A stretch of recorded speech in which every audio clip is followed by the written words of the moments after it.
A poor little girl walks into a restaurant, holding her malnourished little brother in her arms. She looks at the billionaire CEO and says, "Just a little bit of leftover. He hasn't eaten in a day, please." What he does next makes everyone cry. The Lumiere restaurant glowed like a jewel in the cold night. Through its glass windows, one could see tables draped in white cloths, crystal glasses reflecting the gentle light of chandeliers, and elegant people savoring expensive dishes. Victor Hale sat at a corner table, alone as always. His impeccable dark suit contrasted with the emptiness in his expression. It was exactly 1 year. 1 year since the accident that took his wife and daughter. 1 year living like a shadow. The maitre d' poured more red wine into his glass. "Anything else, Mr. Hale?" Victor merely shook his head, not bothering to look up. The movement at the entrance door didn't catch his attention. That was when the polite silence of the Lumiere was broken. Small steps, hesitant yet determined, crossed the dining room. A little girl walked among the tables, carrying an even smaller boy in her arms.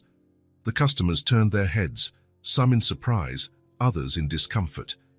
Leah moved forward, her gaze fixed on her goal.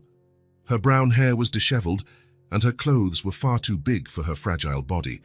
She carried her younger brother Noah with visible effort, though she showed no intention of putting him down. "Miss, you can't be in here." The maitre d' approached quickly, blocking her path with a tense smile.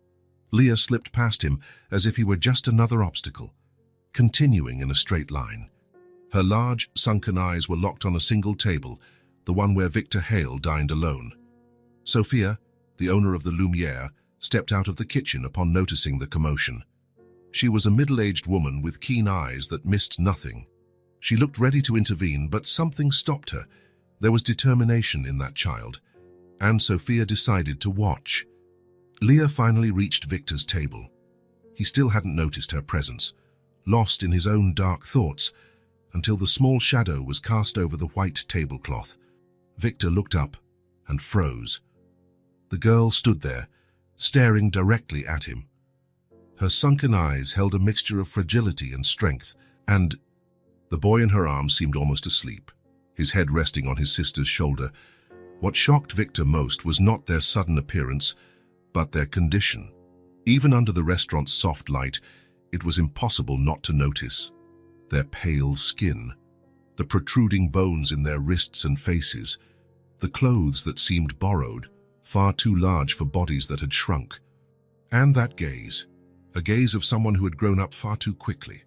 For a moment, no one moved.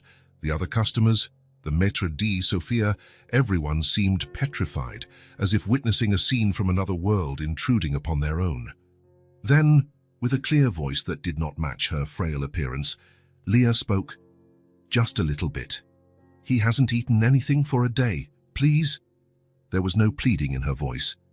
It was almost a demand, as though she were merely stating a fact Victor needed to address. Victor Hale was known in town for his impassive expression ever since the tragedy. The man who never smiled again, the widower who plunged into work and shut himself off from the world, the father who lost his daughter and, with her, any trace of emotion. But in that moment, something happened on his face, an almost imperceptible tremor. He looked at Leah, then at Noah in her arms, and back at the plate in front of him, a pricey entree he had barely touched. The maitre d' at last reacted, approaching with determined steps. "Mr. Hale, I apologize. I'll call security and—" "Bring them food," Victor interrupted, his voice rough from lack of use. "For both of them." His voice echoed across the silent restaurant. The maitre d' froze in place. A lady at a nearby table brought her hand to her mouth, tears brimming in her eyes. A passing waiter stopped, blinking quickly to hold back his own emotion. "You heard me," Victor continued, now looking directly at the man. "Bring food. For both of them." Sophia, who had been watching everything from the kitchen doorway, stepped forward. Her own eyes shining with tears she fought to contain. "Marcel, bring the full children's dinner. 2 plates." Her gaze crossed Victor's for a brief moment, a silent understanding between them. Victor gestured to the empty chair across from him. "Sit." Leah did not say thank you. She did not smile. She simply sat down carefully, arranging Noah in her lap. Her movements were precise, like someone used to caring for another. The silence that followed was broken only by discreet sniffles. A businessman at a table in the corner turned his face away, quietly wiping away a tear. The pianist on the small stage tried to resume playing but found his fingers trembling over the keys. Within minutes, Marcel returned with 2 plates, creamy soup, shredded chicken with mashed potatoes, cooked vegetables, simple but nutritious food. Sophia accompanied him, bringing a small glass of juice and another of milk. Leah looked at the food, then at Victor, as if expecting instructions or conditions. He merely made a gesture with his hand, indicating they could eat. What happened next moved something deep inside Victor Hale, something he believed had died long ago. Leah did not start eating. Instead, with a near reverential care, she picked up a small spoon and began feeding her brother. She blew on each spoonful to cool it, tested the temperature with her lip, and then offered it to Noah. Her little hands trembled slightly, but her movements were steady. A young waitress leaned against the wall, crying silently. The head chef, a burly man known for his short temper, appeared in the doorway and removed his hat as a gesture of respect. "You can eat too," Victor said, his own voice sounding strange to his ears. Leah raised her eyes to him for a moment. "He's worse off." 3 simple words, loaded with an entire universe of meaning. He's worse off. A statement from someone who had taken on more responsibility than her age warranted. Someone who had learned to prioritize another's need over her own hunger.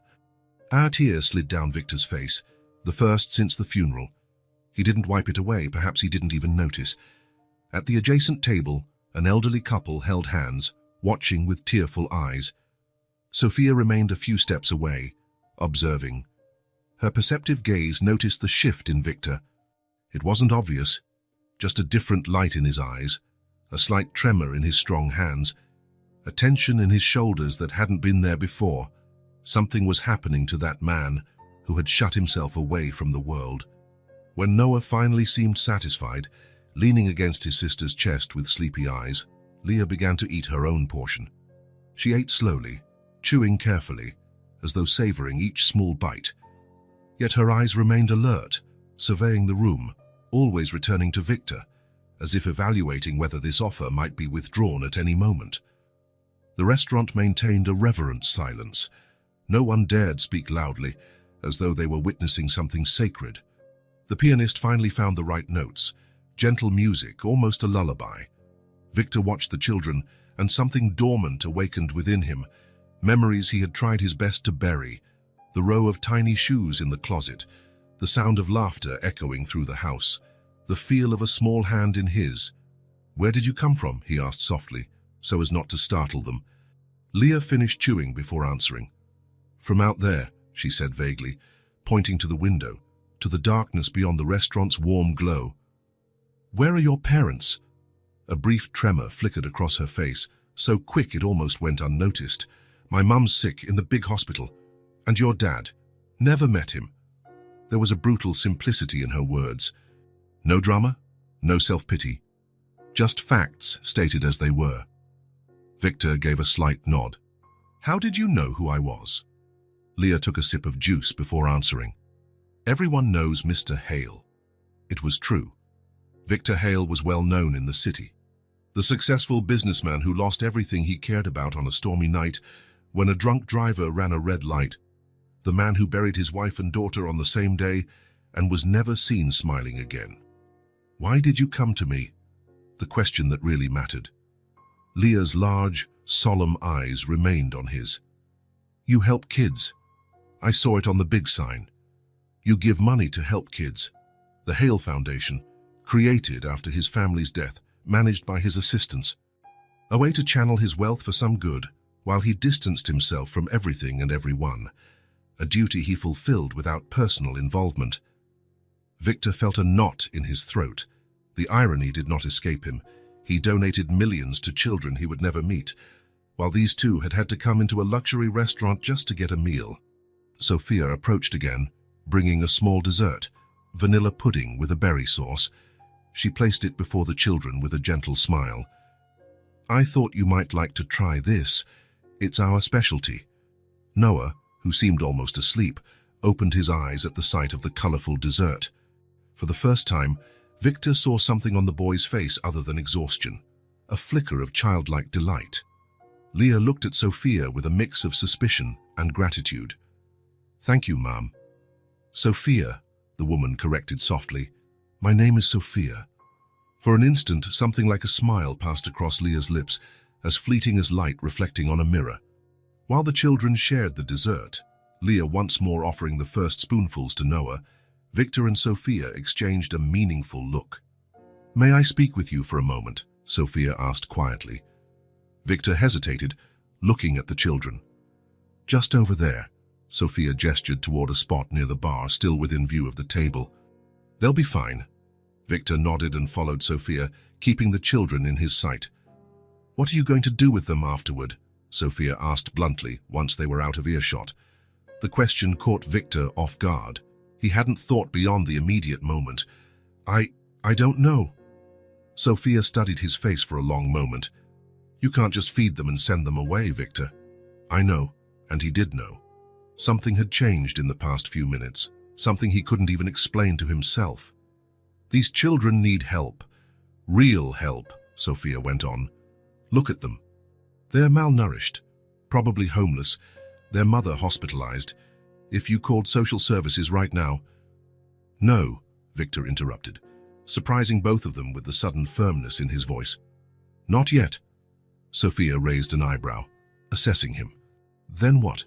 Victor looked back at the table, where Leah was gently wiping Noah's face with a napkin after they finished the dessert. "I need to think." Sophia placed a hand on his arm, the first human touch Victor had received in months. "Victor, I know you're feeling something right now, something you haven't felt in a long time, but these are real children, with real needs. Not symbols or projects." Her words hit Victor like a slap. Sophia was right, of course. What was he doing? What was he feeling? He could barely take care of himself for the past year. How could he? "I'm going to help them," he said at last. "I don't know how yet, but I will. Properly." Sophia nodded, looking relieved. "You have my number. Use it."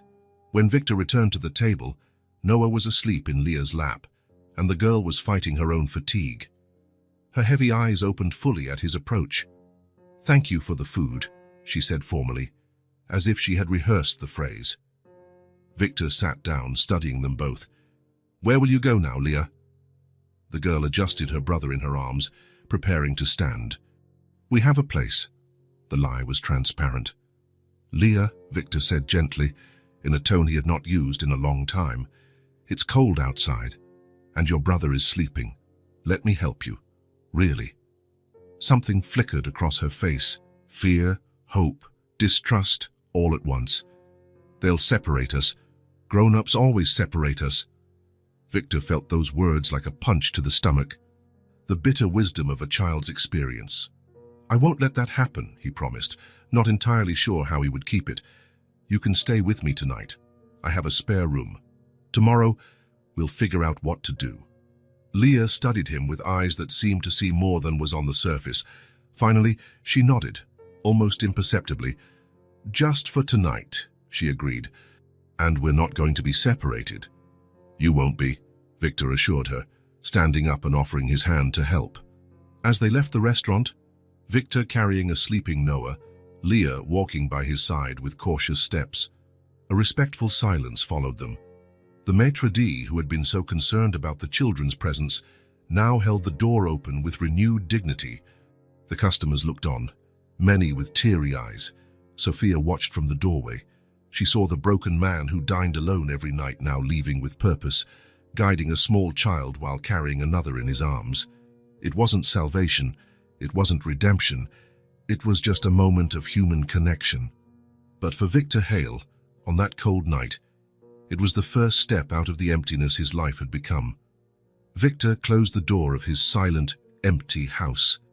The echo of his footsteps on the marble entryway seemed louder tonight, as though the house itself was surprised by his early return. Usually, he wandered the city until late, avoiding coming back to the place that used to be a home, and was now just somewhere to pass the dark hours. He set his keys on the hall table, the metallic sound reverberating through the walls. He turned on only one lamp, as he always did. The dimness had been his constant companion since the accident. The Hale mansion was impeccably clean. The housekeeping staff came 3 times a week, but there was an air of abandonment that no cleaning product could hide. It was the abandonment of a place that was no longer lived in, merely occupied. Victor climbed the stairs slowly, the steps creaking beneath his feet. In the upstairs hallway, he paused briefly in front of a closed door.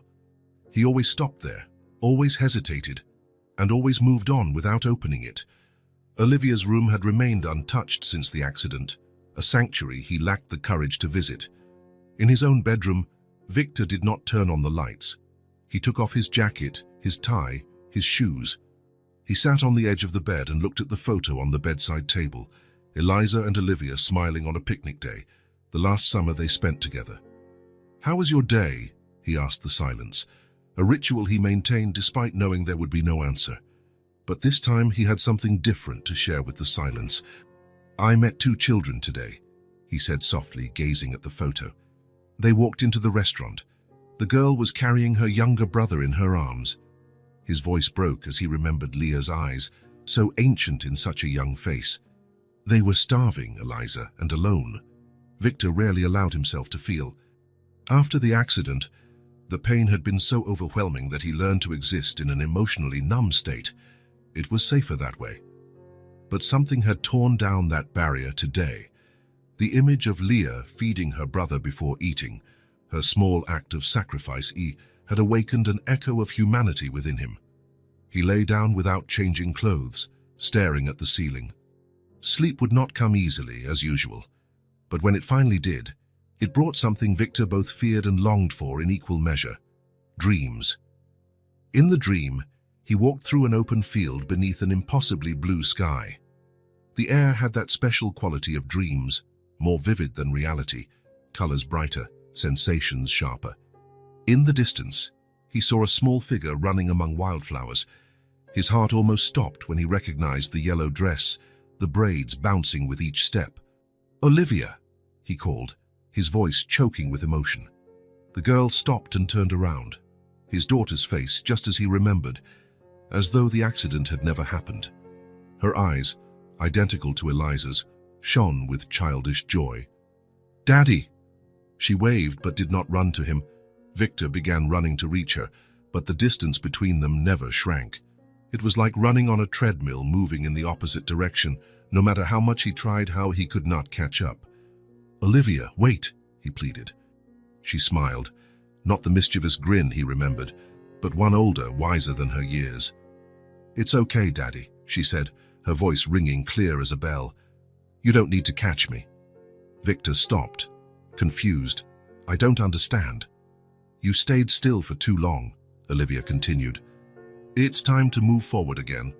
"I can't," he replied, the pain in his voice palpable even in the dream. "Not without you. Without both of you."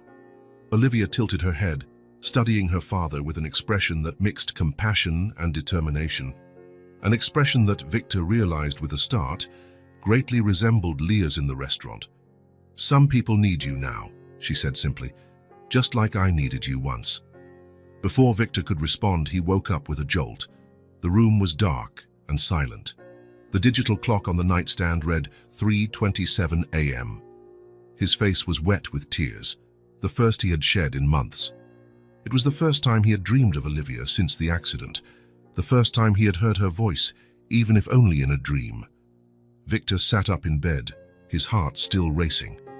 The feeling of the dream lingered, not just the image of Olivia, but her words. "Some people need you now." He got up, went to the window, and drew back the curtain. The city slept under a cloudy sky, with a few lights still shining here and there. Somewhere out there, 2 small children were probably trembling in the cold. When the first ray of sun broke through the clouds, Victor was already dressed. He had spent the remaining hours of the night thinking, remembering, feeling. For the first time in a year, allowing himself to feel entirely. He picked up the phone and dialed a number. Sophia, it's Victor. Sorry to call so early. Sophia's sleepy voice came from the other end of the line. Victor, did something happen? I need your help, he said simply. Help me find that girl. There was a moment of silence. Then Sophia answered firmly, I'll be at the restaurant in 20 minutes.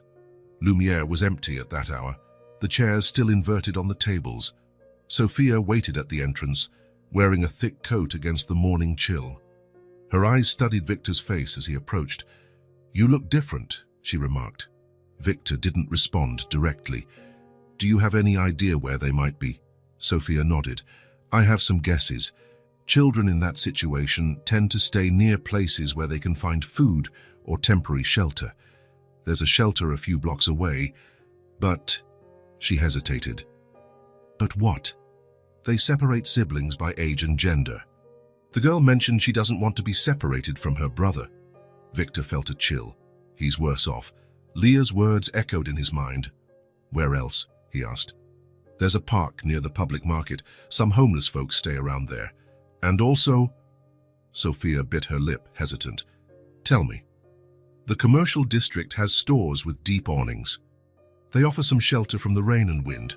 Victor nodded. We'll start with the park, then the awnings. Sophia placed her hand on his arm, stopping him. Victor, what do you plan to do when you find them? The question caught him unprepared, though it was obvious. What was his plan, really? He hadn't formed a concrete one. He only knew he needed to find them. I'm not entirely sure, he admitted, but I can't leave them on the street.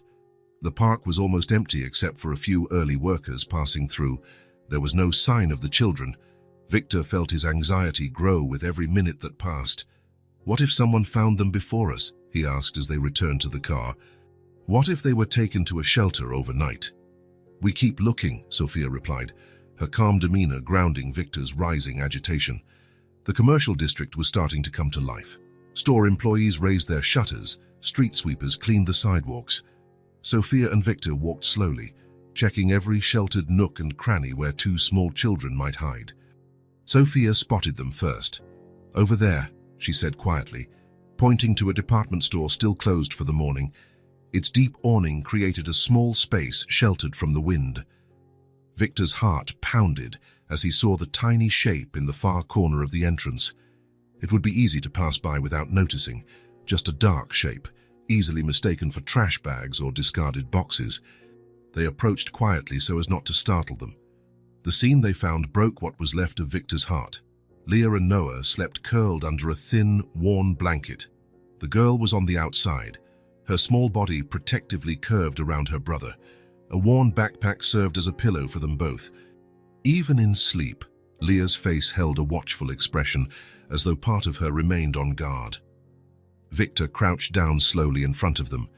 The gentle movement was enough to wake Leah, whose eyes opened instantly, alert and ready to defend her brother. Recognition came a second later. "Mr. Hale," she murmured, her voice hoarse with sleep and cold. "Hello, Leah," Victor replied softly. "We've been looking for you." The girl sat up, automatically adjusting the blanket around her still sleeping brother. Her eyes moved from Victor to Sophia, assessing the situation with a caution beyond her years. "Why?" she asked simply. The question struck Victor like a blow. Why? Indeed. Why was a man who had isolated himself from the world for a year suddenly concerned about the fate of two children he barely knew? "Because no one should sleep like this," he answered, gesturing to the awning, the thin blanket, the cold ground. "Especially children." Leah didn't look convinced. Her eyes remained guarded. "Where's your mother?" Victor asked, trying a different angle. A flash of pain crossed the girl's face. "She got sick. The ambulance took her. She never came back." The brutal simplicity of that statement made Sophia emit a soft sound, somewhere between a sigh and a muffled sob. "How long has it been?" Victor asked gently. Leah shrugged. "A lot of days. I lost count." Noah began stirring under the blanket, mumbling in his sleep. Leah instantly focused on him, adjusting the blanket and whispering reassuring words. Victor exchanged a glance with Sophia. A decision was being made in that moment, without words. "Leah, he said, moving closer on his knees to be at her level. "We'd like to help you." "How?" The mistrust in her voice was palpable. "First, by offering you a warm place to stay. Food, a real bed." Leah's eyes narrowed. "And then?" "You'll call the people who separate siblings." Victor felt his heart clench at those words, her experience or fear speaking through a small child's voice. "No," he promised. "I won't let anyone separate you." "How can I trust you?" Leah asked, speaking quietly to avoid waking Noah. Victor paused, thinking, how indeed could she trust him, a stranger who suddenly appeared offering help? "You can't," he finally admitted. "Not yet. But I'm asking you to give me a chance to prove I deserve your trust." Leah considered his words, her small face too serious for her age. She looked at her sleeping brother, then at the sky that threatened rain. "Can we stay together?" she asked, and there was something so vulnerable in her voice that Victor felt his eyes sting. "Always," he replied, and in that moment, he realized it was a promise he intended to keep, no matter what it required. Something in Leah's face relaxed, not completely, but enough. She nodded once. "I'll wake Noah," she said, already moving to do so. Sophia stepped forward. "Let me get your things." There was only the worn backpack and the blanket. Sophia gathered them while Victor watched Leah gently wake her brother, explaining quietly that they were going somewhere warm. Noah opened his eyes, confused at first, then smiled upon recognizing Victor.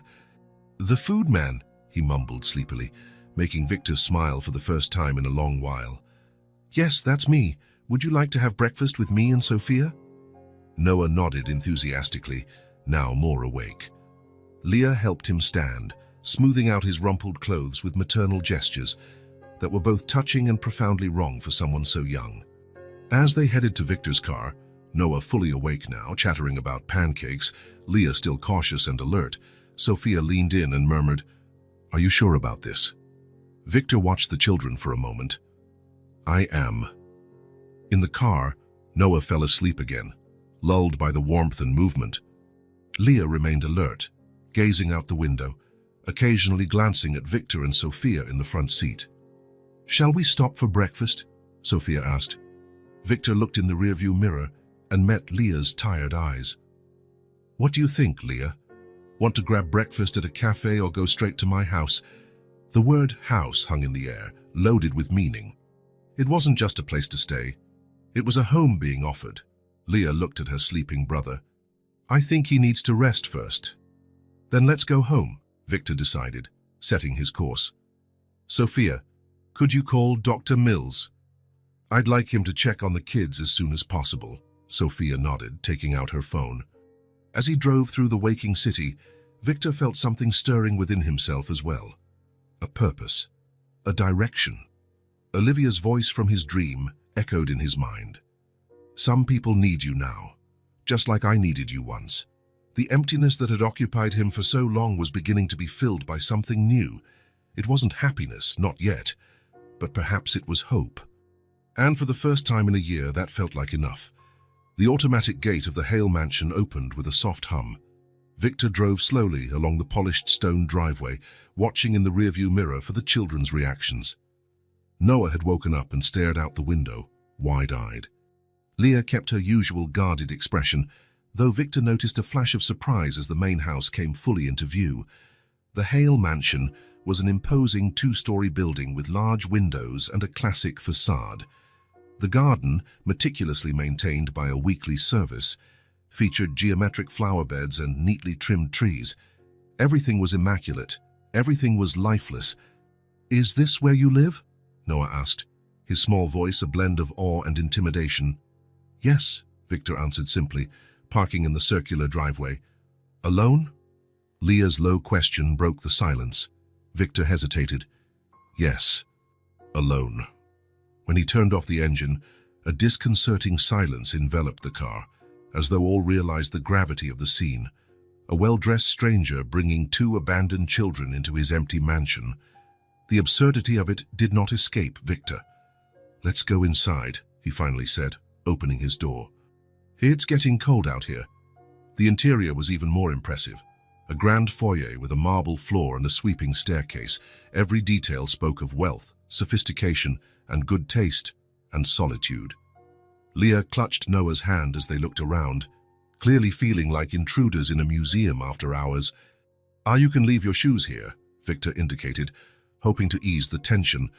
Noah quickly obliged, eagerly slipping off his tattered sneakers. Leah hesitated, but finally removed hers as well, revealing worn socks with a small hole in the toe. Victor tried not to stare at that telling detail. "Let's head to the kitchen first," he suggested. "You two must be hungry." The kitchen was spacious, with granite countertops, dark wooden cabinets, and stainless steel appliances. It also struck Victor how ridiculously formal it was for two small children. Everything was adult, practical, devoid of color. "Have a seat," he gestured to the high stools around the center island. Noah tried to climb onto a stool and failed. Instinctively, Victor moved to help, but Leah was already there, lifting her brother with practiced ease. "What would you like to eat?" Victor asked, opening the fridge to see what he had. Its contents were uninspiring. Some fruit, milk, eggs, basic vegetables. The pantry wasn't much better. "Anything," Leah answered. The phrase sounded rehearsed, as though used many times before. Victor felt a pang. A child who had learned not to be picky because there was rarely a choice. "How about scrambled eggs and toast?" he suggested. "And maybe some juice." Noah nodded eagerly. Leah just gave a single nod. As Victor prepared the simple breakfast, he felt strangely self-conscious. How long had it been since he cooked for anyone but himself? Since the accident, his meals at home had been purely functional, when not skipped entirely. The phone rang, interrupting his thoughts. "Excuse me," he said, answering. "Hello, Sophia?" "Dr. Chen will be there in an hour," Sophia informed him. I had to give her a brief overview of the situation. "I hope you don't mind." "Not at all, thank you." "How are the kids?" Victor glanced at them. Noah was busily exploring the countertop with curious fingers, while Leah watched Victor's every move with watchful eyes. "They're adjusting. I'm about to feed them." "Great. I'm at the market picking up some essentials." "I'll be there soon." Victor thanked her and hung up. Returning to the stove, he finished the eggs and served them onto 2 plates, adding toast before placing everything in front of the children. "Help yourselves," he said, hearing how formal he sounded. Then more gently, "Eat as much as you want." Noah began devouring the food immediately, but Leah waited until Victor had stepped aside before starting to eat. Her movements were restrained, as though worried the food might be taken away at any moment. Victor watched silently, struggling against a surge of emotions he was unprepared to handle. There was something deeply wrong in children who ate with that kind of anxious restraint, something that pointed to a failure beyond their individual circumstances, a societal failure, a communal failure, a failure he, with all his wealth and influence, had been conveniently blind to. When they finished, Noah had a bit of egg at the corner of his mouth. Leah automatically wiped it away with a napkin, a motherly gesture that felt both touching and disturbingly natural for someone her age. "This house is really big," Victor said, breaking the silence. "I'll show you where you can stay." Upstairs, Victor led them down the wide corridor with its plush carpeting. He deliberately passed quickly by the door that remained always closed, Olivia's room, and opened the door to one of the guest rooms. "You can stay here for now." The room was spacious, with a king-size bed, elegant furniture, and a private bathroom. Its colors were neutral, beige, white, light blue. There was nothing particularly childlike in the space. "It's really big," Leah commented, seeming slightly intimidated. Victor hadn't considered that. Of course it would be enormous for children used to small, cramped spaces. "You'll get used to it," he said, not knowing what else to say. "The bathroom is over there. There are clean towels, soap, toothpaste, everything you need." Leah nodded, absorbing the information. "Doctor Chen will come in about an hour to examine you," Victor added. "She's a doctor." Leah's eyes immediately sharpened. "Why?" "Just to make sure you're both okay. He hesitated. "After being on the street for a while." She didn't appear convinced, but she did not argue. "In the meantime, you can take a bath and rest a bit," Victor showed her how to work the shower, adjusting the water temperature, pointing out the toiletries. Leah watched closely, committing every step to memory. "I'll leave you to it," he said finally. "I'll be downstairs if you need anything." Leaving the room, Victor realized he'd been holding his breath. Everything about the situation felt intensely awkward. The formality with which he spoke to the children, the strangeness of having other people in his house, the sense of inadequacy. He went downstairs and sat in the living room, a room he rarely used. The elegant furniture, the artwork on the walls, the carefully selected decorative items, everything now felt painfully pointless. Half an hour later, he heard light footsteps on the stairs. Leah was coming down carefully, holding Noah's hand. Both had wet hair and were wearing the same clothes as before, but they were noticeably cleaner. "Feel better after the bath?" Victor asked, standing up. Noah smiled, nodding enthusiastically. "The tub is huge." Victor realized he was smiling back, an almost forgotten movement of his facial muscles. "The shampoo smells nice," Leah added, almost shyly. Her hair, now clean, appeared a shade lighter than Victor had initially thought. The doorbell rang before Victor could respond. Noah flinched instinctively, pressing himself against his sister. "That must be Sophia or the doctor," Victor explained, heading to the door. It was Sophia, carrying several shopping bags. Behind her was an Asian woman in her mid-40s with a medical bag. "Dr. Chen," Victor presumed. "I brought the basics," Sophia said as she entered. "Food, some clothes that might fit, children's toothbrushes." She trailed off when she noticed the children in the living room. "Hello, you two." Leah nodded politely. Noah partially hid behind her. Dr. Chen stepped forward, a calm smile on her face. You must be Leah. And this is Noah, correct?" Leah nodded again, more wary now. "I'm Dr. Chen. I'd like to examine both of you, if that's all right." "Why?" Leah asked once more, the same question she had posed to Victor. The doctor was not intimidated by the distrust. "To make sure you're healthy, and to see if you need any medicine or vitamins." Leah still seemed unconvinced, but looked to Victor as if seeking confirmation. "It's okay," he assured her. "Dr. Chen just wants to help." "Could we use your office?" the doctor asked Victor. He nodded, guiding them through the house. His office, another rarely used space, was well lit, with a comfortable couch for the children. "I'll stay outside," he said, sensing that his presence might make the children uncomfortable during the exam. Out in the hall, he found Sophia organizing the groceries in the kitchen. "You thought of everything," he commented, glancing at the bag's contents. There were simple but nutritious foods, some basic children's clothing, toiletries for kids, and even a few modest toys and books. "I tried to imagine what they'd need right away," Sophia replied. "I wasn't sure about sizes, so I bought a bit bigger. They can grow into them." The phrase, "they can grow," carried an implication Victor did not miss. A suggestion of permanence, or of continuity. "Sophia, he began, unsure of what to say. "You don't need to explain," she interrupted gently. "I saw your face last night at the restaurant. It was like watching someone wake up from a deep sleep." Victor said nothing. He couldn't deny it. Something had changed inside him since the moment Leah appeared at his table. An hour later, Dr. Chen emerged from the office, closing the door behind her. "How are they?" Victor asked immediately. The doctor sighed. "Physically, not as bad as I feared, but not as good as they should be. Moderate malnutrition in both. Mild anemia. Their skin is dry, likely due to exposure and poor nutrition.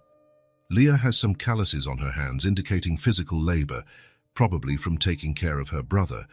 Noah has a slight developmental delay in his motor skills, but nothing proper nutrition and the right stimulation can't fix." Victor absorbed the information, feeling both relief that it wasn't worse and anger that it was bad enough. "What should we do?" "Regular, nutritious meals, plenty of vegetables, fruit, protein. I'll prescribe vitamins, moderate physical activity, and routine. Children need routine more than anything." The doctor met Victor's eyes. "They also need emotional stability, Mr. Hale. They're quite shaken by recent abandonment." "They weren't abandoned," Victor corrected automatically. "Their mother's in the hospital." "Yes, Leah told me. Still, Their perception is one of abandonment, especially Noah's. Leah has taken on a caretaker role, which is concerning for someone so young. She needs permission to be a child again. Victor nodded, feeling the weight of the responsibility he had assumed. What about the legal situation? He asked quietly. Dr. Chen exchanged a look with Sophia. Technically, you should notify social services immediately, but... She hesitated. But, Victor prompted, I know the system. If they're taken now, they'll be separated, placed in different foster homes. It would be, she chose her words carefully, counterproductive to their recovery. What do you suggest? That you look after them for the time being. We can try to locate the mother in the meantime. If she's able to reclaim them, great. If not, the doctor left the sentence incomplete. Victor gazed through the office door, which was slightly ajar. Leah sat on the couch, flipping through a book the doctor had likely shown her. Noah was on the floor, playing with a toy stethoscope Dr. Chen must have given him. For a moment, they looked just like normal kids on a normal day.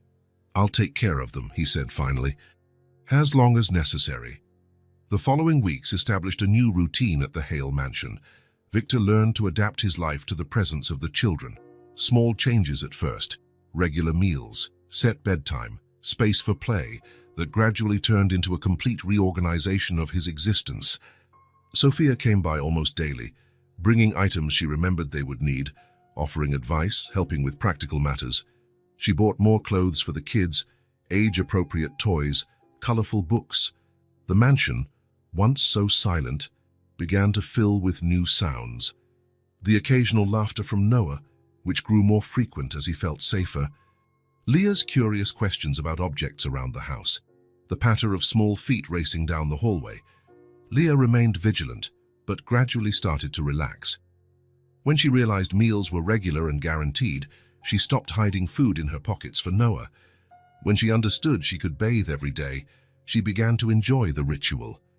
And when she saw that Victor truly didn't intend to separate them, she allowed Noah to venture a bit farther from her side.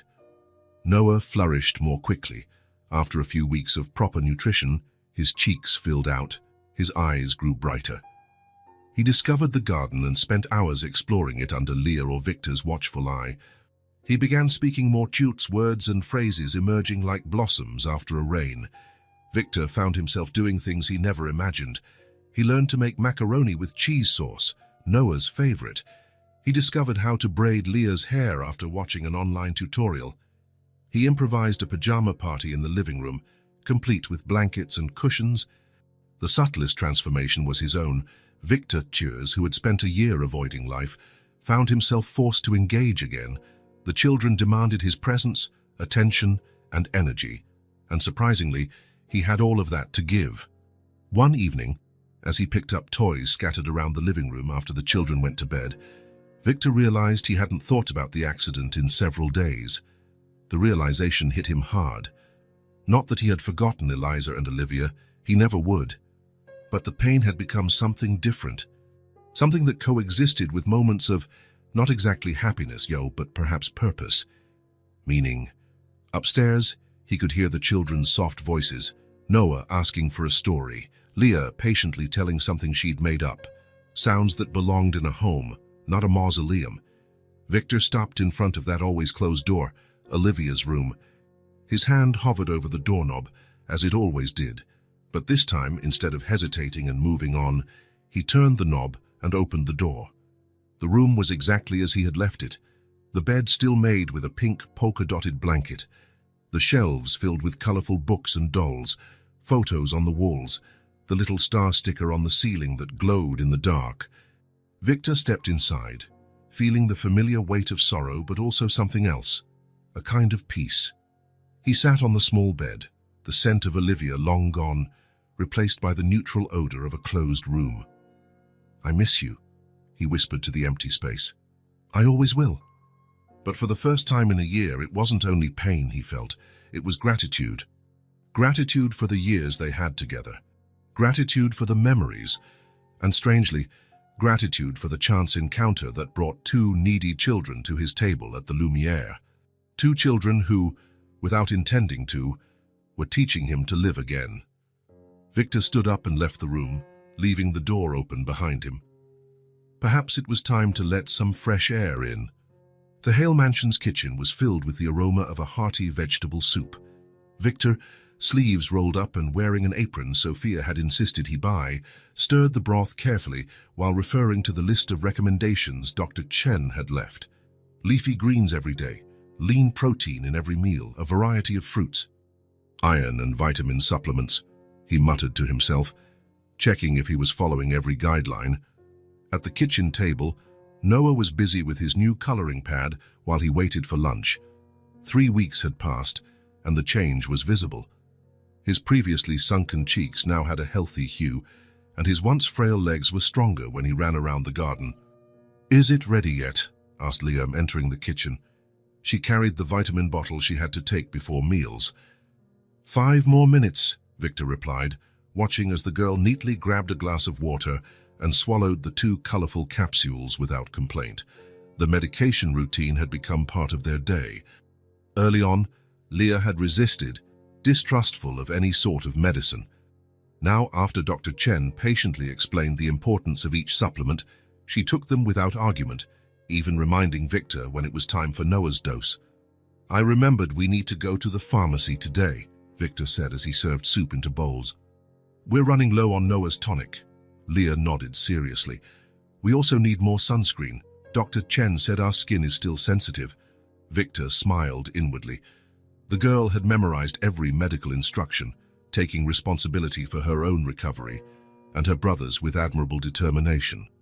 They sat at the table, Victor ensuring each bowl had the right balance of vegetables and protein. Meals were now calculated with precision. Every nutrient counted in the fight against their previous malnutrition.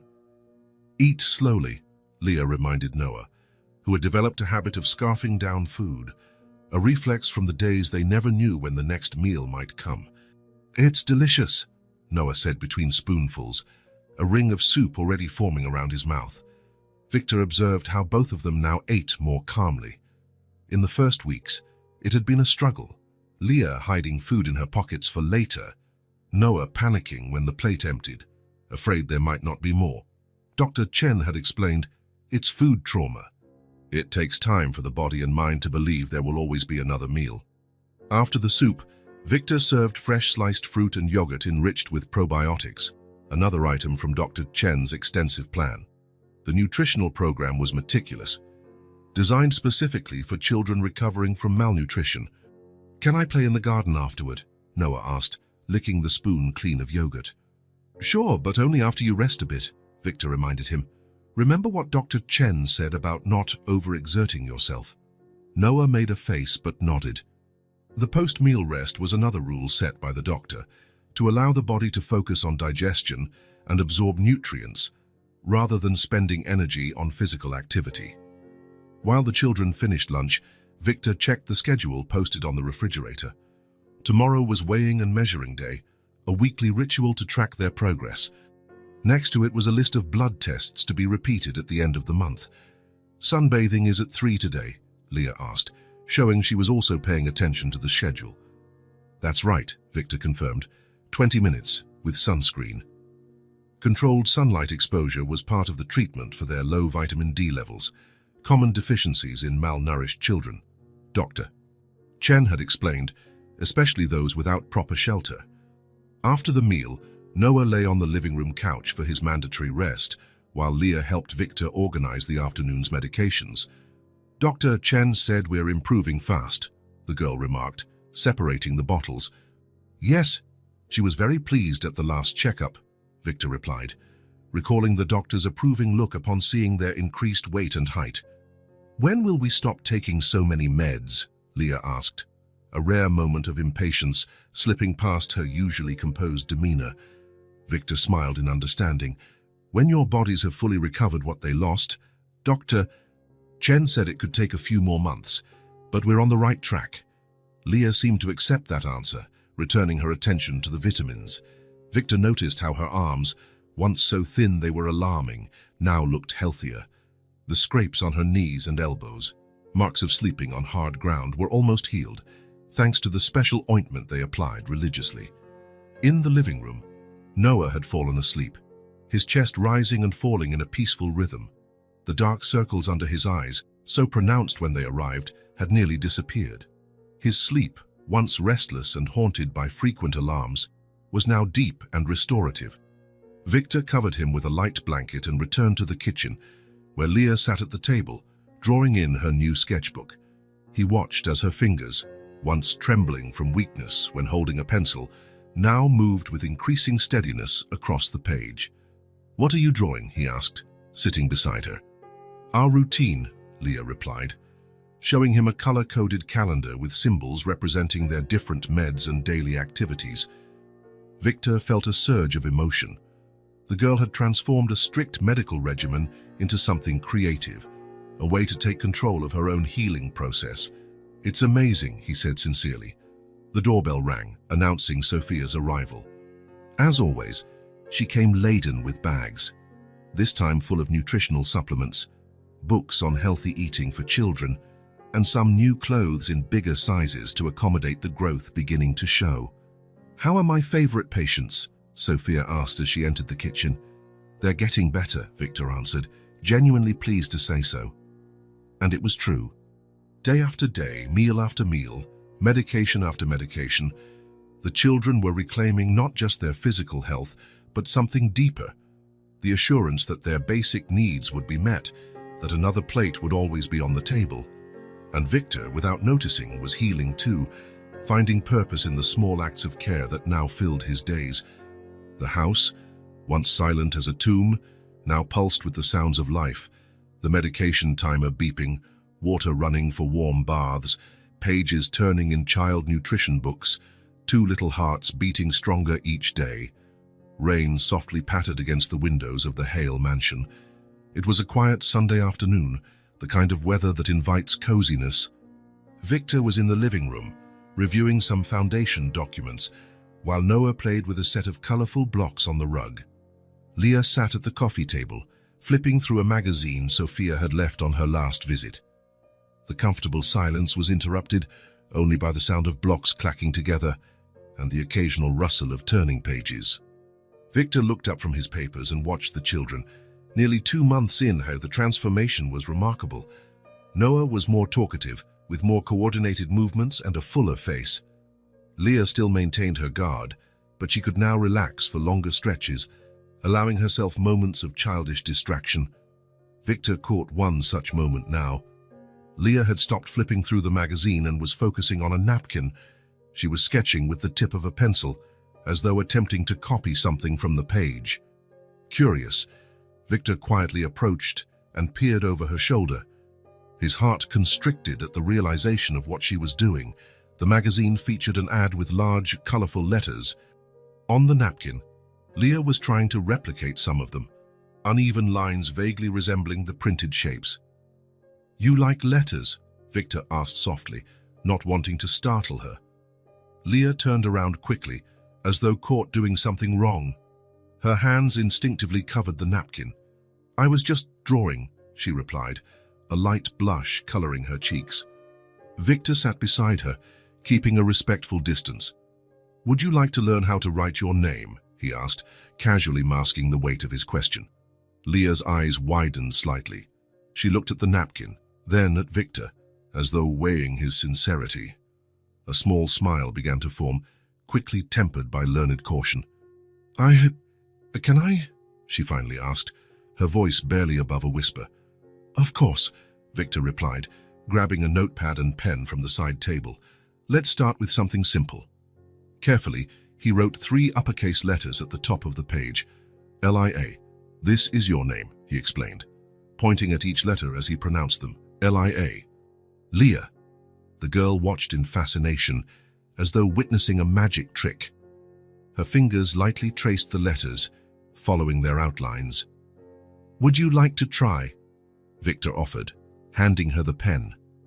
Leah hesitated, then accepted it. She held the pen awkwardly, gripping it too tightly. Victor gently adjusted her hand, showing her a more comfortable way to hold it. "It's easier this way," he explained. "Now copy the letters below mine." Tongue pressed between her lips in deep concentration, Leah started drawing. Her first L came out crooked, more like a tilted I. She frowned, visibly frustrated. "That's really good for a first try," Victor encouraged. "Try again." "The L is like a corner, a line down and another to the side." She nodded, trying again. This time the letter was more recognizable. A genuine smile lit her face momentarily. "That's right, now the I, just a straight line." That one was easier. Leah drew an almost perfect vertical line, gaining confidence. Finally the A. It's a bit trickier. Like a triangle with a line across the middle. The A was harder. Her first attempt looked like a sideways H. The second had the crossbar cutting all the way through, but on the third try, she produced something that resembled an A. "L-I-A," Leah pronounced, looking at her creation with a mixture of pride and wonder. "Leah?" That was when something happened that Victor had not seen since the children arrived. Leah laughed, a brief, crystal-clear sound born of pure joy. It was so unexpected that even Noah stopped playing to look at his sister in curiosity. "You did it," Victor said, feeling a strange tightness in his throat. "That's your name." Leah looked at him, her eyes gleaming. "Can I try again?" "As many times as you want." For the next half hour, the room was filled with the sound of pencil on paper. Leah practiced her name over and over, each attempt firmer than the last. Noah eventually joined them, curious, and Victor showed him how to draw an N, promising to teach him his entire name when he was ready. When Sophia arrived later that day with the week's supplies, she found the house in an unusually high-spirited state. Leah ran up to show her what she had accomplished, clutching the paper as though it were a precious treasure. "Look, I learned to write my name." Sophia glanced at Victor over the girl's head, a silent question in her eyes. He just smiled, feeling a strange warmth in his chest that he couldn't quite name. That night, after the children were in bed, Victor returned to the living room and picked up the sheet of paper. He looked at Leah's progress, from the first shaky attempts to the final version, which was already quite legible. Carefully, he cut out the last, the best one, and took it with him. In the children's room, he moved silently to avoid waking them. Noah was sound asleep, one arm flung dramatically over the pillow. Leah lay on her side, as usual, protectively facing her brother even in sleep.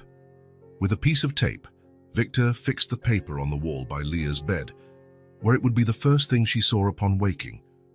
3 simple letters, a name, an identity. It was more than a literacy exercise. It was the first written word of her new life, a small milestone of normalcy in a life that had been anything but normal. Victor left the room as quietly as he had entered, leaving behind that simple testament to progress. Elia, glowing faintly in the darkness, like a promise. Rain had been falling for 2 days straight, keeping the children confined to the mansion.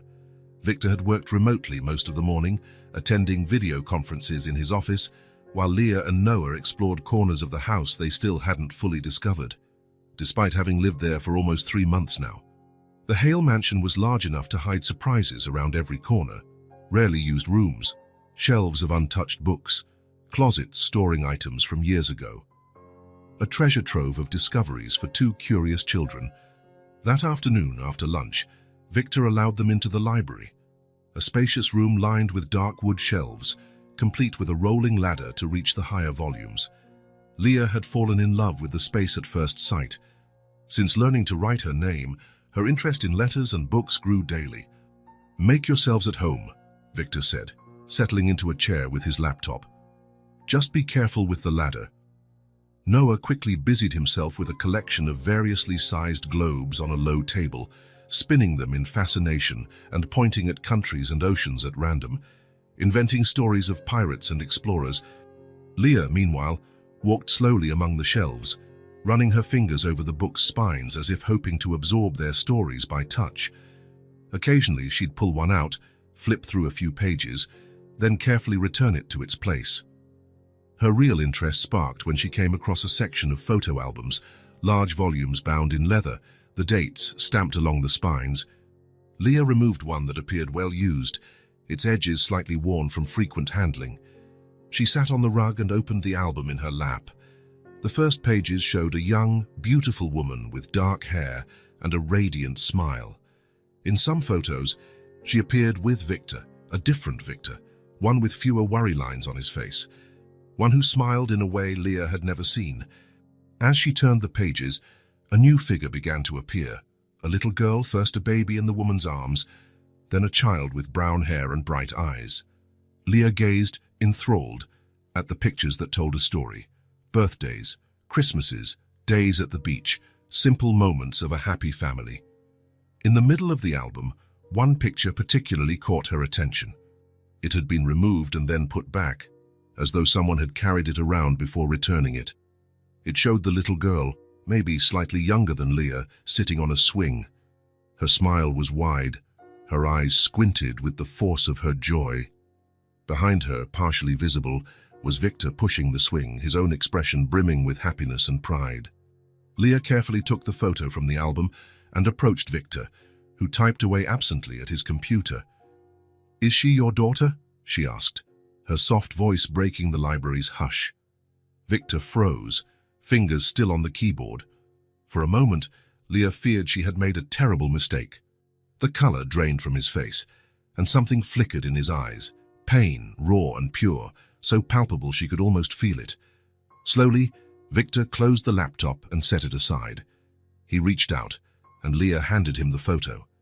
He looked at it for a long while, his thumb gently stroking the glossy surface. "Yes," he finally answered, his voice rougher than usual. "She got very sick. I did everything I could, but she ended up passing away." The response was simple but laden with meaning. Leah stood there, unsure whether to speak or walk away. She chose to stay, sensing instinctively that Victor needed that moment. "What was her name?" she asked after a few seconds. "Olivia," Victor replied, the word vibrating in the air between them. "She was 5. Leah stepped closer, looking again at the photo Victor held.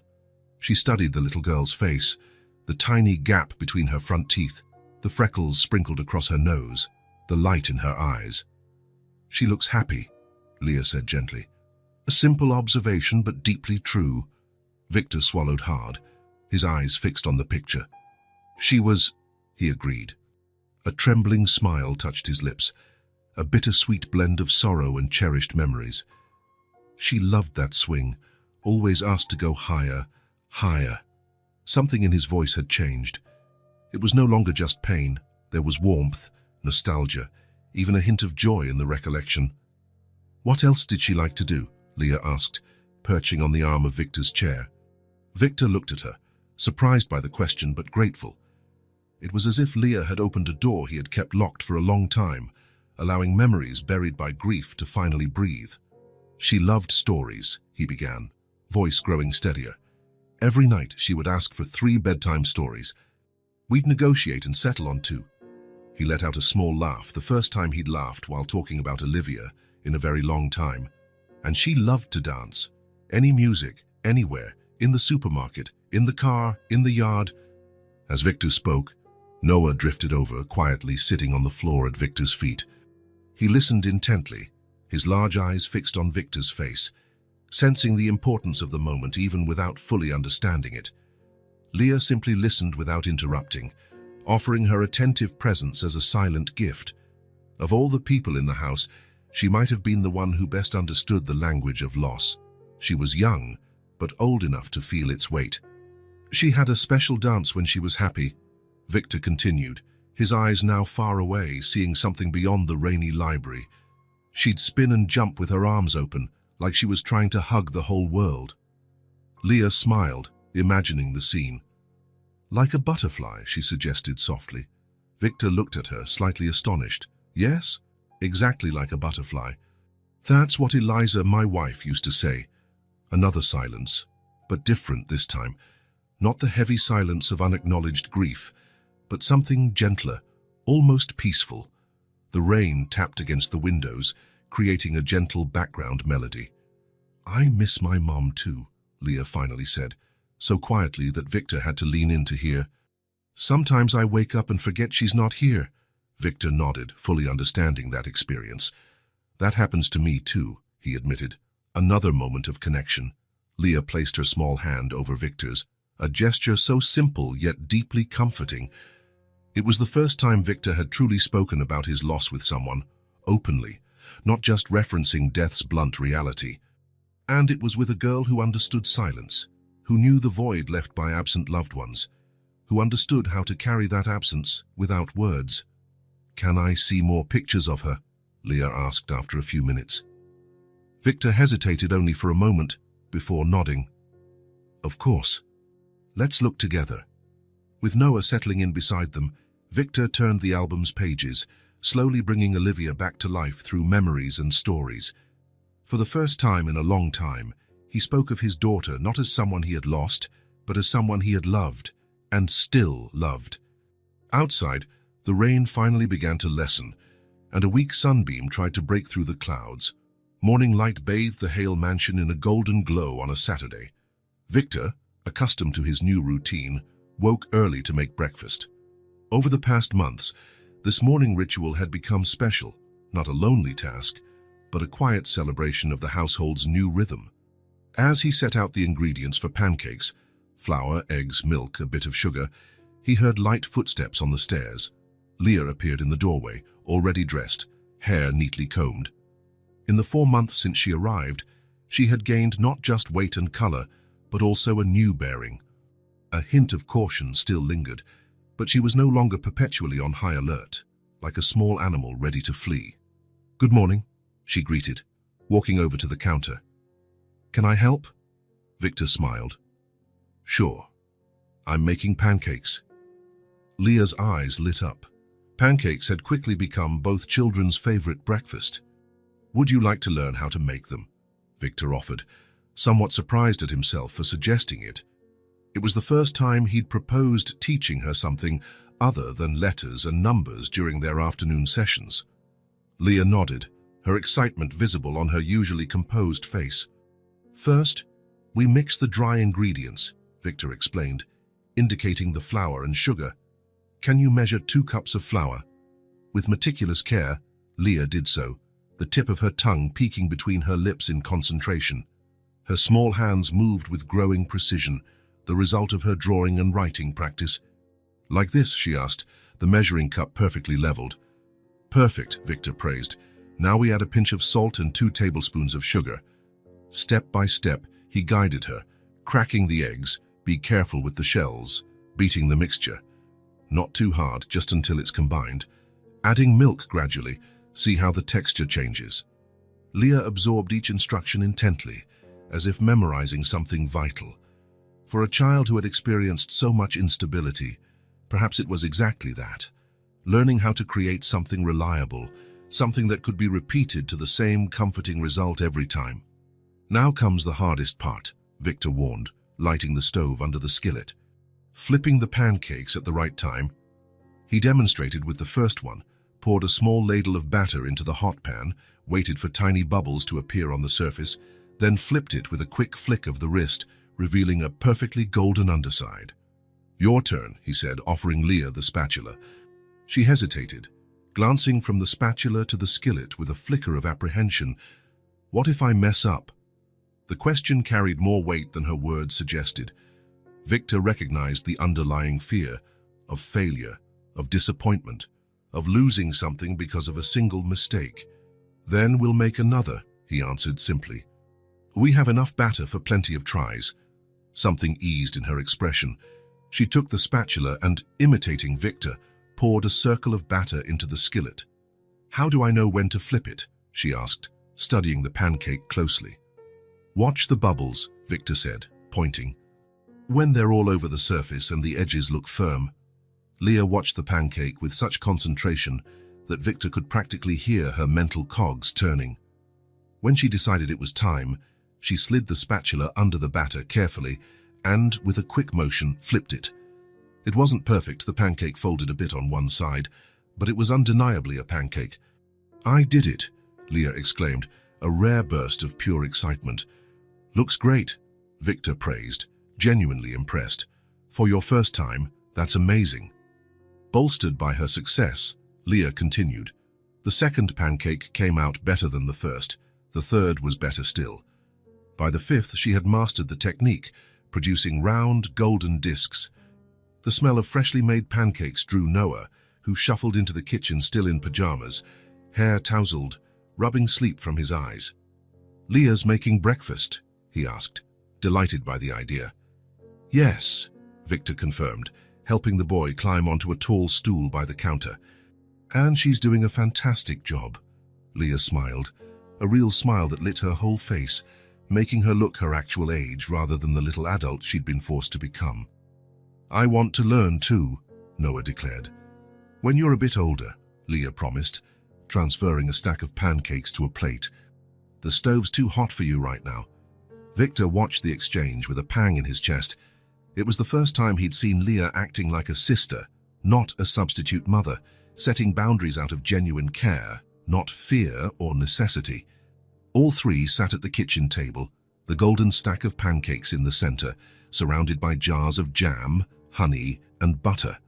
Noah dove into his portion with typical enthusiasm, while Leah savored each bite carefully.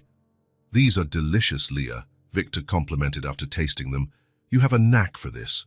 She lowered her eyes, but not before he caught the gleam of pride in them. "Can I make them again tomorrow?" she asked timidly. "Of course.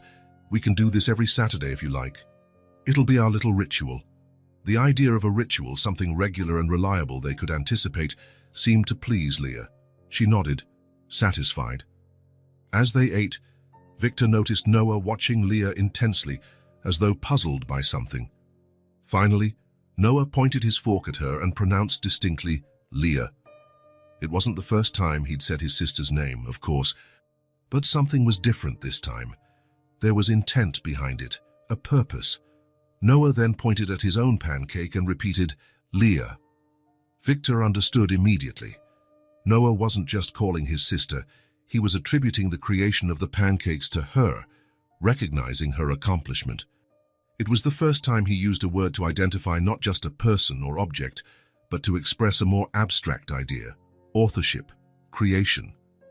Leah also understood. Her eyes widened, then softened with a controlled surge of emotion. "Yes, Noah, I made the pancakes."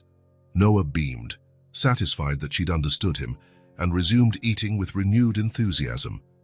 Victor lowered his gaze to his own plate, hiding the sudden rush of emotion. These small, ordinary moments, ones that didn't seem dramatic or extraordinary, were gradually reacquainting him with life. Every little victory the children achieved felt, in some way, like his own. After breakfast, Leah insisted on helping with the dishes while Noah scattered his favorite building blocks across the living room floor. A light rain outside created a cozy atmosphere, perfect for a quiet day indoors. Victor was drying a plate when an unexpected sound made him pause. Noah was laughing in the living room, a pure, carefree laugh. Leah heard it too, and met Victor's eyes in a shared acknowledgement of how rare that sound had been. "Let's see what's so funny," Victor suggested, setting the dish towel aside. In the living room, they found Noah surrounded by an elaborate block construction. What had started as a simple tower now looked like an entire city, with structures of varying heights connected by makeshift bridges. "Look what I made," he exclaimed proudly. "It's our house, but way, way bigger." Victor knelt beside the creation, examining it seriously. "It's impressive, Noah. You worked hard on it." "This one is you," Noah explained, pointing to a blue block perched atop one of the towers. "And this is Leah," he continued, indicating a red block nearby. "And this is me," he concluded, showing a yellow block set between the other two. The simplicity of that representation, three colorful blocks together at the top of a structure, carried an emotional truth that struck Victor with unexpected force. In a few months, they had, indeed, built something together. Not perfect, not conventional, but solid. "It's not done yet," Noah added, searching around for more blocks. "We need more." "Can we help?" Leah asked, already sitting on the rug beside her brother. Noah nodded eagerly, handing her a few blocks. Victor joined them, sitting on the floor cross-legged, a position he hadn't assumed since Olivia. Over the next hour, the construction expanded in all directions. Noah directed the project with surprising clarity, while Leah contributed meticulous details, and Victor provided structural stability for the more ambitious sections. Partway through, Leah began spinning a story about the inhabitants of the block city. A kind king living in the tallest tower, a gardener who cared for the green spaces, represented by cushions, a librarian who guarded all the kingdom's books. Noah jumped right in, adding his own characters, a dragon tamer, a bridge builder, a child who could fly. Victor simply listened, enchanted by the unbridled creativity that surfaced now that the children had regular meals and a sense of safety. It was like watching long dormant flowers finally bloom after a drought. At a particularly dramatic point in the story, when Noah's dragon tamer saved the library from a fire, the boy acted out the scene so vividly that Leah burst into laughter. Her laughter, still a rare occurrence, prompted Noah's, which in turn triggered something in Victor, a genuine laugh rising from deep within him. The house echoed with the sound, 3 people laughing together, each carrying their own story of loss, finding a fleeting moment of shared joy. The walls that had absorbed only silence and sorrow for so long now reverberated with life. When the game finally ended, with promises to continue after lunch, Victor remembered something he'd bought a few days earlier. He asked the children to wait and hurried upstairs, returning with a simply wrapped package. "This is for you, Leah," he said, handing it over, "for making such delicious pancakes this morning." Leah accepted the present with wide eyes. She unwrapped it carefully, revealing a hardcover notebook with thick, high-quality pages, along with a set of colored pencils and fine tip pens. "For you to draw or write," Victor explained, suddenly self-conscious. Was it too much? He didn't want to pressure her. Leah opened the notebook, running her fingers over the blank pages. There was a reverence in her touch that made Victor realize this was likely the first truly new object she'd received in a long time. Not second-hand, not borrowed, not a basic necessity, but something intended solely for her expression and growth. "Thank you," she said, her voice laced with carefully contained emotion. "I'm going to write our recipes, starting with pancakes. A promise of continuity, of the future." Victor felt a pleasant warmth expand in his chest. "That's an excellent start," he agreed. Noah leaned over to inspect his sister's new gift. "Are you going to teach me how to write pancake?" he asked Leah. "I'll teach you to write anything you want," she promised, pulling him into an impulsive hug. Victor watched, aware he was witnessing something precious. Knowledge passed on not out of obligation, but affection. A promise made not from necessity, but choice. That evening, after dinner, while Noah took a bath supervised by Victor, Leah sat at the kitchen table with her new notebook. With intense concentration, she wrote on the first page in careful letters, "The Hale Family Recipes." When Victor returned to the kitchen and saw what she'd written, he paused in the doorway, momentarily speechless. Leah looked at him, a silent question in her gaze. Had she overstepped, assumed too much? Victor crossed the kitchen and sat beside her. "It's perfect," he said simply. Then something extraordinary happened. Leah smiled, not a hesitant or restrained smile, but a full, confident one, and Victor returned it, his own smile just as genuine. They laughed together, not at anything in particular, but out of the pure joy of sharing that moment, acknowledging one another, breaking down the last barrier. It was the symbolic birth of trust. Not just Leah's trust in Victor, but Victor's trust in himself, his ability to care for, protect, and nurture again, to create a home defined not by walls and a roof, but by routines, shared achievements, and finally, laughter. The house no longer smelled of grief. It smelled of pancakes, new pencils, children's shampoo, and possibilities. Night fell on the Hale mansion with a peacefulness Victor had learned to cherish. Over the past 5 months, a new routine had taken hold in the house. Family dinners at the table, baths at the right time, bedtime stories, small rituals that anchored their days, giving them structure and meaning. That night, after making sure both children were asleep, Victor retreated to his office. There was backlog from the foundation to attend to. For hours, he immersed himself in reports and spreadsheets, his mind divided between the numbers and the quiet satisfaction of knowing Leah and Noah were safely asleep upstairs. The clock showed a little after midnight when he finally shut down his computer and climbed the stairs, his steps light in the silent corridor. As he did every night, he paused by the children's door, which was left slightly ajar at Leah's request. Through the gap, he could see two sleeping forms. Noah curled into a ball, Leah stretched out beside him, one arm draped protectively over her brother even in sleep. Victor smiled to himself and continued to his own room. He changed quickly, brushed his teeth, and got into bed with a book he'd been trying to finish for weeks. The pages soon blurred before his tired eyes, and he set the book aside, turned out the light, and let himself sink into sleep's embrace. He wasn't sure how long he'd been asleep when a sound woke him, a faint creak of his bedroom door opening. Victor opened his eyes immediately, alert but not alarmed. There had been a few late-night visits over the months, bad dreams, a glass of water, a question that couldn't wait until morning. What startled him was seeing Leah standing at the door, her small body visibly trembling, her face wet with tears. "Leah?" Victor sat up, instantly awake. "What happened?" The girl entered, her steps unsteady, voice shaking with sobs. "He's burning up. I'm scared." Victor needed no further explanation. He threw the covers aside and followed Leah, who was already hurrying back to the room she shared with her brother. Noah lay curled under his blankets, his face flushed, breathing irregularly. Small whimpers escaped his chapped lips, and his hair clung to his sweat-damp forehead. Victor touched Noah's skin and immediately felt the alarming heat, a fever, and a high one, judging by the touch. "How long has he been like this?" he asked, searching the nightstand for the thermometer he kept there.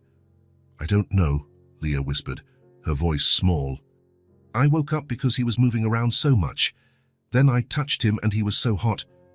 Victor passed the thermometer gently across Noah's forehead. The digital display beeped almost right away, 103.6 degrees. Far too high for comfort. "We're going to the hospital," he decided, no hesitation. The brief flash of panic in Leah's eyes was unmistakable, but she nodded, trusting Victor's judgment. In under 5 minutes, they were dressed, and Victor was carrying Noah wrapped in a light blanket. The boy was burning in his arms, alternating between lethargy and restless agitation. In the car, Leah sat in the back with her brother, holding his hand and murmuring reassuring words that contrasted with the obvious fear on her face.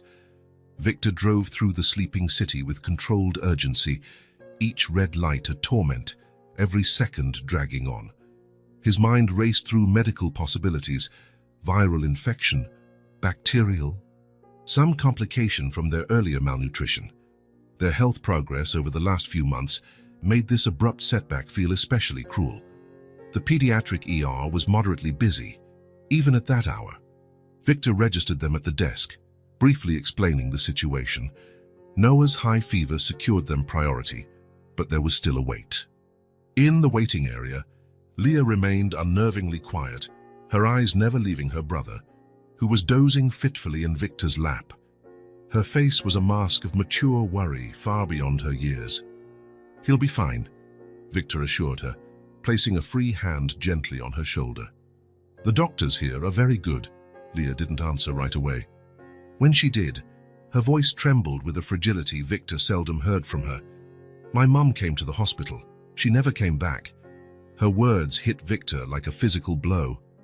Of course, to Leah, hospitals weren't places of healing, but of permanent separation. Her terror wasn't only about Noah's health, but the fear of another irreversible loss.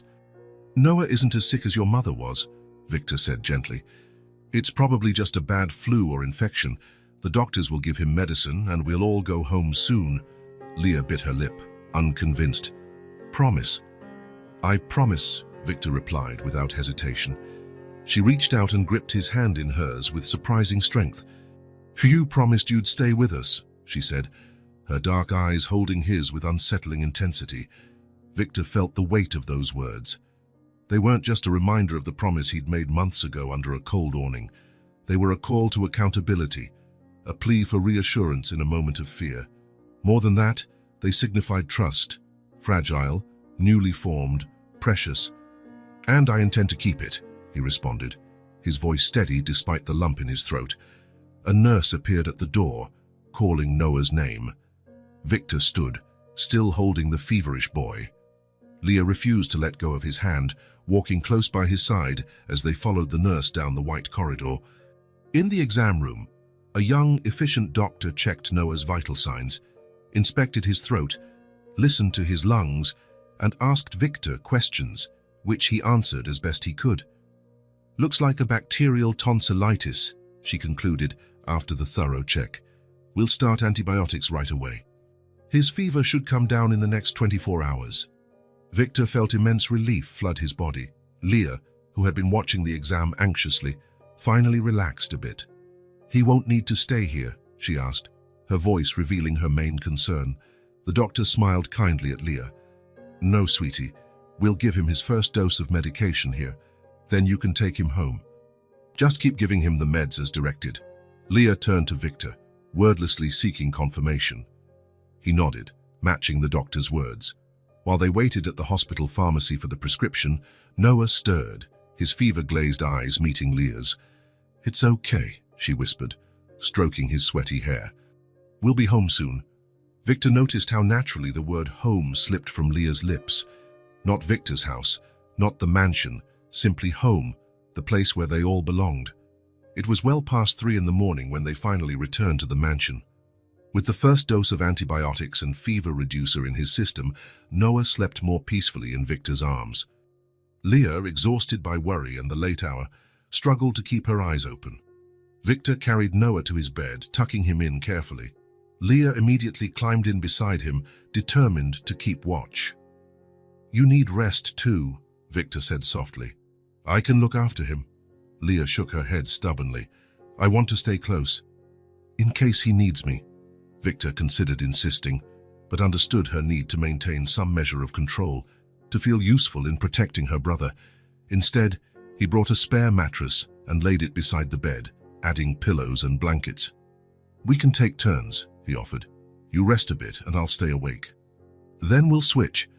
To his surprise, Leah agreed, settling onto the makeshift bed. Without much thought, Victor sat beside it, pulling a blanket over her as he had done every night. "Thank you," she murmured, her eyes heavy with sleep, "for not leaving us alone." "Never again," Victor promised, realizing he had never spoken any words with such certainty. When Leah finally fell asleep, Victor remained there between the two children, listening to their breathing in the quiet of the night.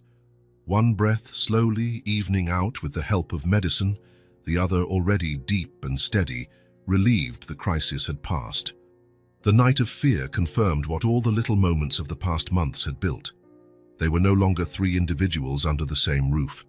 They were a family, united not by blood or paperwork, but by daily choices, fulfilled promises, and hands that held each other tightly in the dark. Dawn arrived with a clear sky, a golden September light filtering through the windows of the Hale mansion. Victor woke before his alarm, double-checking that everything was ready. The uniform ironed and hanging by the closet door, the brand-new backpack neatly packed with supplies, the special lunch he had prepared the night before. In the kitchen, he made coffee while reviewing the final documents. There weren't many pages, but they carried enormous weight. Each line represented not just legal obligations, but heartfelt promises he had been keeping for months. The lawyer had explained everything in detail the previous week. Exhaustive searches for Helena Suarez had turned up nothing.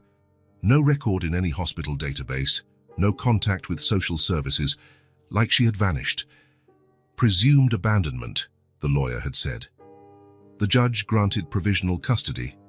Today, we finalized the adoption. Victor put the documents away when he heard footsteps on the stairs. Leah appeared in the kitchen doorway, wearing the navy blue dress they had picked out for this special day. Her hair, now longer and healthier, was braided neatly. "Good morning," she said, her eyes darting to the folder on the table. "Did you sleep well?" Victor asked, pouring her a glass of juice. Leah nodded, sitting down. "Noah's still asleep. Let him rest a bit longer. We have time." They shared breakfast in a comfortable silence, a ritual that had formed naturally over the months. Victor noticed Leah's hands trembling slightly around her cup. "Are you nervous?" he asked gently. Leah shrugged. A gesture he had learned was her silent yes when words were hard to find. "What if it doesn't work out?" she finally voiced. "Not the paperwork, afterwards. What if it's not like we hope?" Victor understood. It wasn't the legal procedure she feared, but the permanent commitment it represented. "Nothing will change," he reassured her. "It just confirms what we already are." After breakfast, Victor grabbed his car keys. "I need to go somewhere first. Sophia will be here soon to stay with you until I get back." Leah nodded, understanding without needing an explanation. The cemetery was peaceful at that hour. Victor walked the familiar path among the headstones, carrying a small bouquet of white lilies. He knelt at the polished stone bearing Eliza and Olivia's names. "Hello, my loves," he said quietly. "Today's an important day." A gentle breeze rustled the nearby trees. "I'm signing the adoption papers," he went on.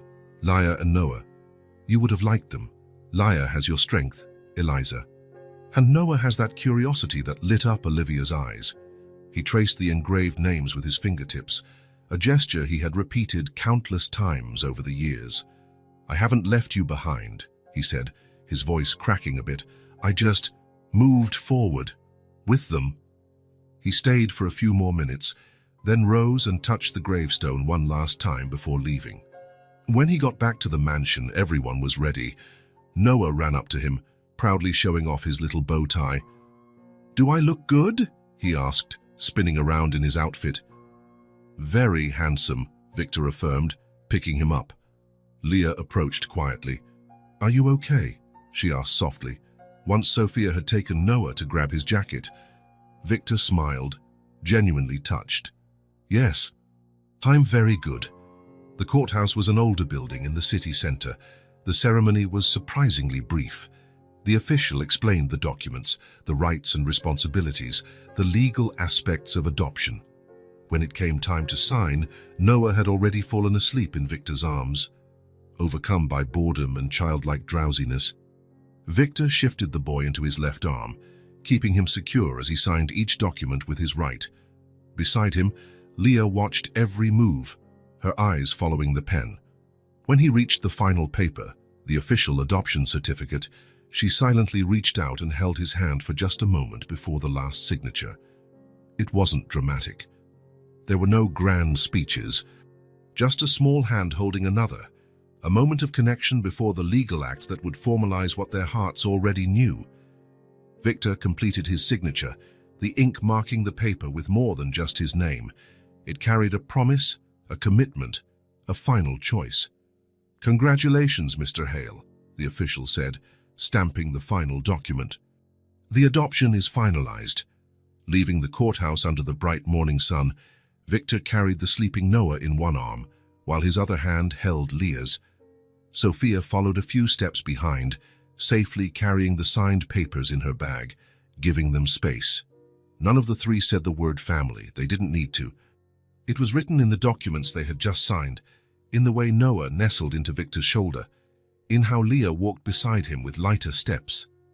It was inscribed in the future unfolding before them, a future that did not erase the past, but built upon it, transforming grief into love, solitude into connection, and empty houses into homes. It was a signature more profound than ink on paper. It was a signature of love. Dawn broke with the kind of anticipation that makes the air feel lighter, almost electric. Victor woke before his alarm, triple-checking that everything was in place. The neatly pressed uniform hanging by the closet, the brand-new backpack with everything organized, and the special lunch he'd prepared the night before. In the kitchen, he prepared a more elaborate breakfast than usual, pancakes shaped like letters, a specialty he had mastered over the months. The sweet smell soon drew Noah, who appeared with rumpled pajamas and messy hair. "Today's the day," he exclaimed, climbing onto the stool to watch the stove. "Can I walk Leah to school too?" "Of course," Victor replied, ruffling the boy's hair affectionately. "We're her support team today." Light footsteps sounded on the stairs. When Leah entered the kitchen, Victor felt an unexpected surge of emotion.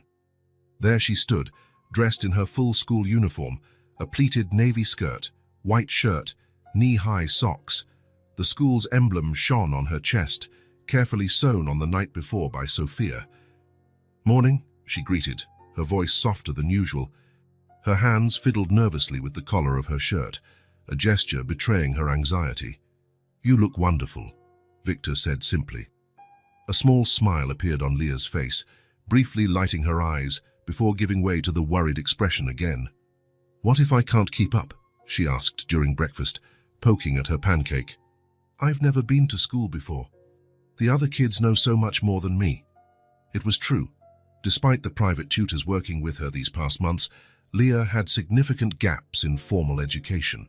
The decision to place her directly in 3rd grade, with children her age rather than a lower grade E, had been thoroughly discussed with educators and psychologists. "Remember what Dr. Martinez said," Victor replied gently. "The most important thing isn't what you already know, but what you're ready to learn. And you're more than ready." Leah nodded, not entirely convinced, but willing to trust him.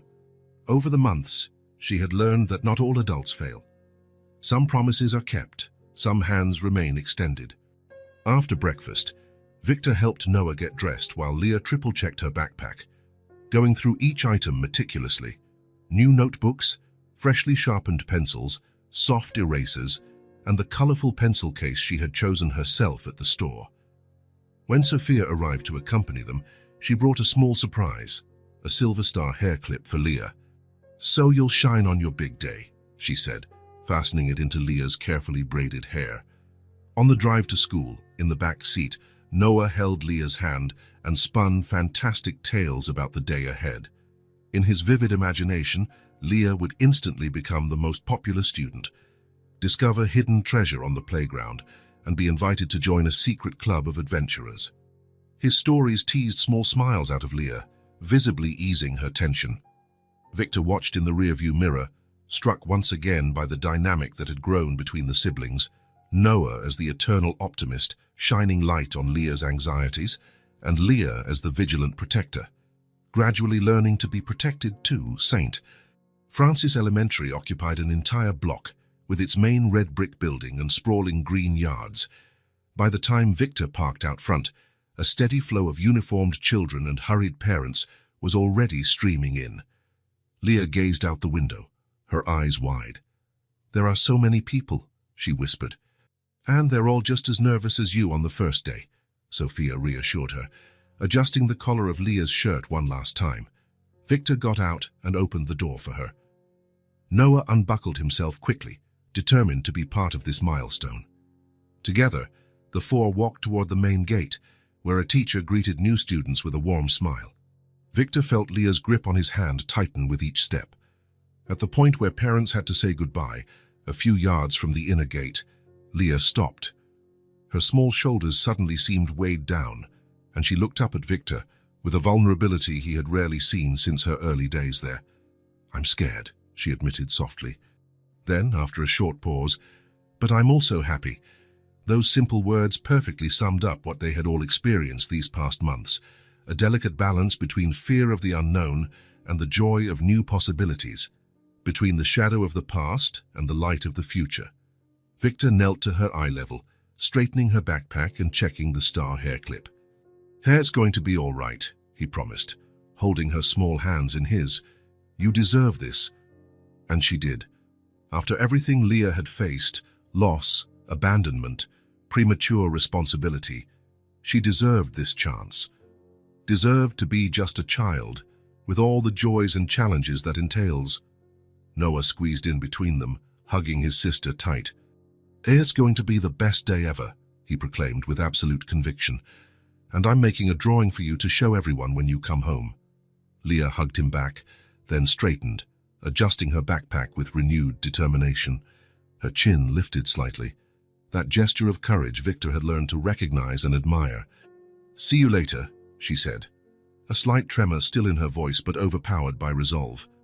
"I'll be right here waiting," Victor promised, "in this exact spot." With one final wave, Leah turned and walked toward the gate. The teacher greeted her warmly, introducing her to another girl who looked just as nervous.